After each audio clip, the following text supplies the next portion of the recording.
Assalamualaikum warahmatullahi wabarakatuh. Perkenalkan, kami dari kelompok 5 Perpajakan Internasional ingin mempresentasikan hasil kerja kami. Perkenalkan, nama saya Eka Susilawati, NIM 2020, SAK 20.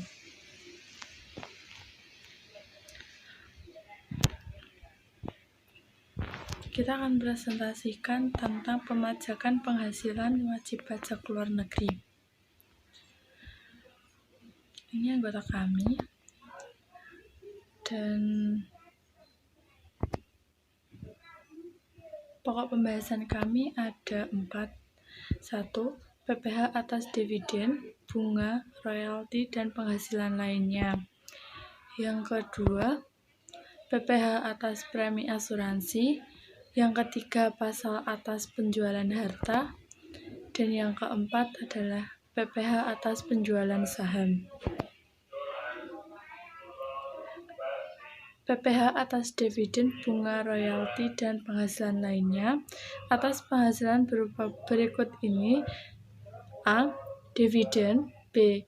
Bunga termasuk premium diskonto dan imbalan sehubungan dengan jaminan pengembalian hutang.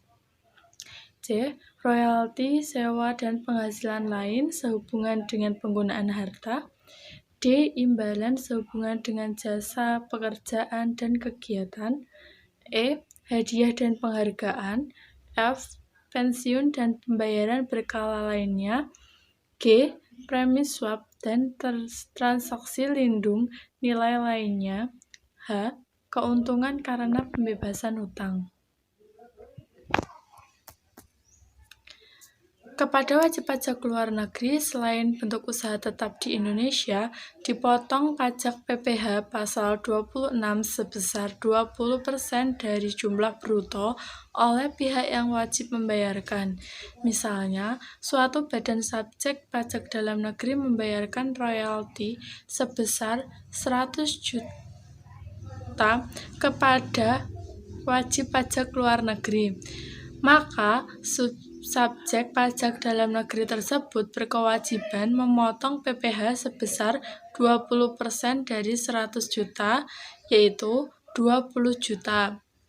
Pemotongan PPh oleh pemotong pajak tersebut akan dilakukan pada akhir bulan.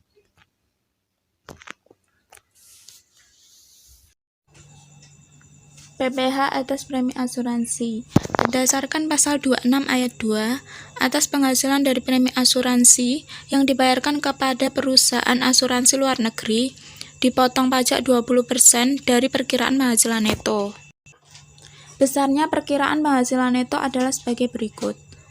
A. Atas premi dibayar tertanggung kepada perusahaan asuransi di luar negeri, baik secara langsung maupun melalui pialang, sebesar 50% dari jumlah premi yang dibayarkan. B. Atas premi yang dibayarkan oleh perusahaan asuransi yang berkedudukan di Indonesia kepada perusahaan asuransi di luar negeri, baik secara langsung maupun melalui pialang, sebesar 10% dari jumlah premi yang dibayar. C. Atas premi yang dibayar oleh perusahaan Indonesia kepada perusahaan asuransi di luar negeri, baik secara langsung maupun melalui pialang, sebesar 5% dari jumlah premi yang dibayar. Dengan demikian, besarnya perkiraan penghasilan neto perusahaan asuransi luar negeri serta tarif efektif PPh pasal 26 adalah sebagai berikut. 1. Tertanggung perkiraan penghasilan neto dari jumlah premi yang dibayar 50%. Tarif efektif PPh pasal 26 dari jumlah premi yang dibayar 10%. 2. Perusahaan asuransi. Perkiraan penghasilan neto dari jumlah premi yang dibayar 10%. Tarif efektif PPh pasal 26 dari jumlah premi yang dibayar 2%. 3. Perusahaan reasuransi. Perkiraan penghasilan neto dari jumlah premi yang dibayar 5%. Tarif efektif PPh pasal 26 dari jumlah premi yang dibayar 1%. Pembayaran premi asuransi atau reasuransi dapat dilakukan oleh pembayar premi di Indonesia secara langsung kepada perusahaan asuransi di luar negeri atau melalui pialang. Untuk pihak pembayar premi atau pemotong pajak di Indonesia, wajib memotong PPh pasal 26 atas premi asuransi atau reasuransi yang dibayarkan kepada perusahaan asuransi atau reasuransi di luar negeri. Dengan demikian yang dimaksud dengan pihak membayar premi atau pemotong PPh pasal 26 adalah 1. Tertanggung, yaitu pemegang polis yang membayar premi asuransi kepada perusahaan asuransi di luar negeri. 2. Perusahaan asuransi di Indonesia yang mereasuransikan sebagian atau seluruh tanggungannya kepada perusahaan asuransi di luar negeri. 3. Perusahaan reasuransi di Indonesia yang mereasuransikan kembali sebagian atau seluruh tanggungannya kepada perusahaan asuransi di luar negeri. Penukaran PPh pasal 26 yang telah dilakukan selambat-lambatnya tanggal 20 bulan takwim berikutnya setelah bulan saat terutangnya pajak dengan menggunakan surat pemberitahuan SPT. Masa PPh pasal 26 dengan melampirkan A. Daftar bukti pemotongan PPh pasal 26 B. Lembar kedua bukti pemotongan PPh pasal 26 C. Lembar ketiga surat setoran pajak SSP. 3. Pasal atau penjualan harta.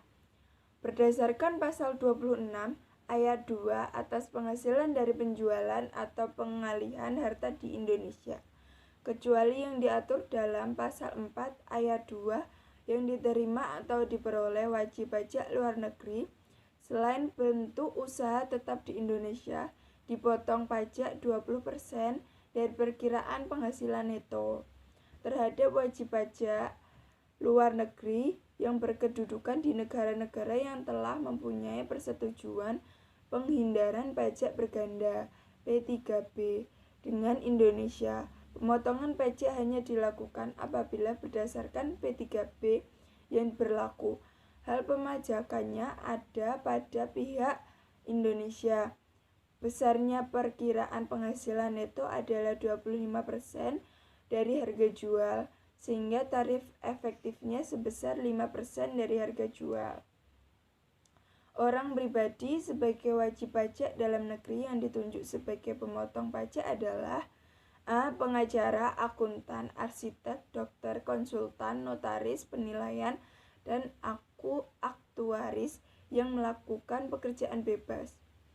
B. Orang pribadi yang menjalankan usaha yang menyelenggarakan pembukuan.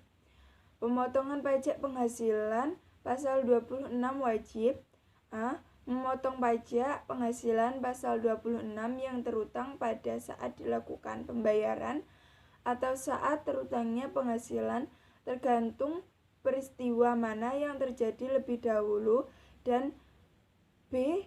Menyetorkan pajak penghasilan pasal 26 dengan menggunakan nama wajib pajak luar negeri yang menjual atau mengalihkan harta paling lama tanggal bulan berikutnya setelah bulan terjadinya transaksi ke kas negara melalui kantor pos atau bank yang ditunjuk oleh Menteri Keuangan. 4. PPh atas penjualan saham atas penghasilan dari penjualan saham perseroan yang diperoleh wajib pajak luar negeri WPLN selain bentuk usaha tetap BUT dipotong PPh pasal 26 sebesar 20% dari perkiraan penghasilan neto. Besarnya perkiraan penghasilan neto sebagaimana dimaksud pada ayat 1 adalah 25% dari harga jual, sehingga besarnya PPh pasal 26 adalah 20% dikali 25% atau 5% dari harga jual. Pelaksanaan pemungutan dan penyetoran pajak dilakukan oleh perseroan dengan menggunakan nama WPLN pemegang saham selambat-lambatnya tanggal bulan 10 bulan takwim berikutnya dengan bulan saat terutangnya pajak di bank, persepsi atau kantor pos, dan melaporkannya kepada Direktur Jenderal Pajak selambat-lambatnya 20 hari setelah masa pajak berakhir. Sekian dari kelompok kami. Apabila ada kekurangan atau kesalahan, kami mohon maaf yang sebesar-besarnya. Terima kasih. Wassalamualaikum warahmatullahi wabarakatuh.